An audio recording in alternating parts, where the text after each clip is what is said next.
पुण्यात्माओं, आप तो बिल्कुल बच्चे हो इस मार्ग में। ठीक है, जो काफी समय से इस दास के सत्संग सुन रहे हैं उनको बहुत ज्ञान हो चुका है।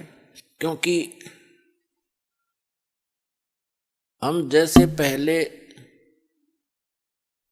अन्य उपासना किया करता था, ये दास जैसे श्री राम, श्री कृष्ण, शंकर भगवान, विष्णु भगवान, हनुमान जी, बाबा श्याम जी, इनकी पूजाएं करते थे, जैसा भी लोकवेद सुन रखा था।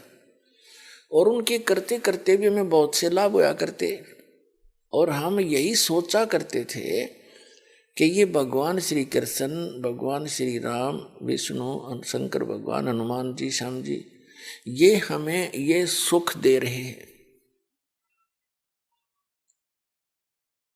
और भक्ति भी जैसे आम कोई राम राम कृष्ण कृष्ण इस तरह के हरि ओम हरि राम, ये मंत्र अपने जैसे सुने सुनाए हम आप पर जाप करा करते। इन मंदिरों में जाते थे, गद गद होते थे भगवान के दर्शन करके, मूर्तियों के।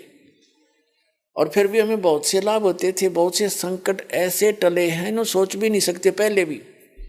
तो हम ये सोचा करते थे कि जो पूजाएं हम कर रहे हैं इनसे ही लाभ हो रहा है।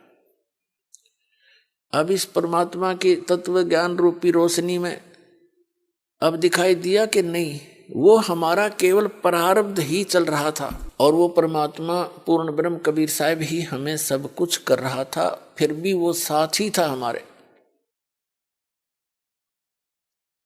पुण्यात्माओं, एक मोटा सा उदाहरण है।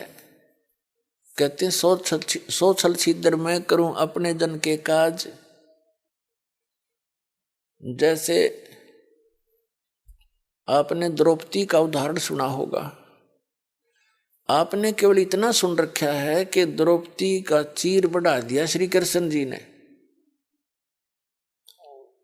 श्री कृष्ण नहीं बढ़ा सकता एक तिल भी, श्री कृष्ण का तो कोई औकात ही नहीं।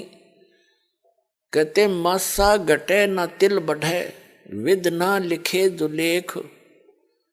और सच्चा सतगुरु मेट कर ऊपर मार दे मेख। उदाहरण के लिए छोटा सा एग्जाम्पल है कि एक समय धर्मदास जी ने परमेश्वर कबीर जी से प्रसन्न किया कि हे परमात्मा, मैं तो श्री कृष्ण के ऊपर फिदा हूँ, मैं उसका प्रशंसक हूँ, उपासक हूँ। उन्होंने राजा मोरध्वज के पुत्र ताम्रध्वज को आरे से 2 फाड़ करवा कर चिरवा कर, वो मर गया था, उसको फिर जीवित कर दिया। आप कहते हो ये कुछ कर नहीं सकते। परमात्मा ने कहा कि धर्मदास और थोड़ा सा आगे भी सोचो। जिस समय महाभारत का युद्ध हुआ और अभिमन्यु की मृत्यु होगी, सुभद्रा पुत्र अभिमन्यु, सुभद्रा श्री कृष्ण की बहन थी और अभिमन्यु उसका सगा भांजा था।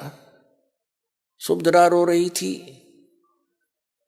पांडवों का कुल नाश हो रहा था, श्री कृष्ण रो रहा था और श्री कृष्ण अभिमन्यु को जीवित नहीं कर सका। और वहां मोरध्वज के पुत्र को जा पंगा लिया, उसको चीर कर जीवित कर दिया। तो वहां उसको क्यों ना जीवित किया? धर्मदास जी कहने लगे, भगवान आप ही बताओ, ये तो हमारे बुद्धि कभी काम ही नहीं करी ऐसी। तो परमात्मा ने कहा कि ये जैसे मोरध्वज के पुत्र ताम्रध्वज की आयु शेष थी, तो उसने उसको आप पे मार दिया और आप पे जीवित कर दिया, तो जादूगर करके दिखा देते हैं।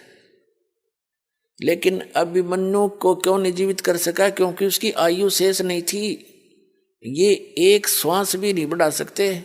और परमात्मा कहते हैं जो हमारी शरण में आ जाएगा उसकी आयु जब चाहेगा जब मौत देंगे उसको। मौत क्या, उसको जीवन देंगे, सतलोक में वास करा देंगे। रहना चाहे जब तक यहाँ रहिए, भक्ति करिए, नियमित रहना। हम वो शक्ति हैं, कबीर साहब ने कहा धर्मदास को।